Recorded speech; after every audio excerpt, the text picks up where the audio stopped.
ಈ ದಿನದ ಕಾರ್ಯಕ್ರಮ ಗಂಡನ ಪೂಜೆ. ಅಯ್ಯೋ, ಇವತ್ತು ಭೀಮನ ಅಮಾವಾಸ್ಯೆ, ಹಿಡಂಬಿ ಪೂಜೆ. ಈ ಹಿಡಂಬಿ ಕೈನಲ್ಲಿ ಸಿಕ್ಕಾಕೊಂಡ್ಬಿಟ್ರೆ ತಡ್ಕೊಳಕ್ಕಾಗಲ್ಲ.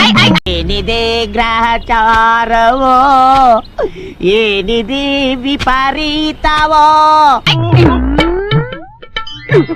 ಇಂದ ಗಂಡನ ಪೂಜೆ ನಡೀರಿ, ಎಣ್ಣೆ ಹಾಕೋರಿ.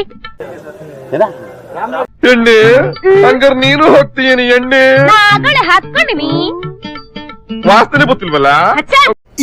ಇದು ಆಕ್ಚುಲಿ ಚೆನ್ನಾಗಿರೋದು. ನಾಯಿನ ಒಯ್ದು ಸಿಂಹಾಸನ ಮೇಲೆ ಕುಂದರ್ಸದ್ರ ಏನೋ ಕಂಡು ಇಳಿ ಬಿತ್ತಂತ. ಎಣ್ಣಿ ಅಂದ್ರ ಹರಳೆಣ್ಣಿ. ಕಳಿಸ್ರಿ ಬಟ್ಟಿ.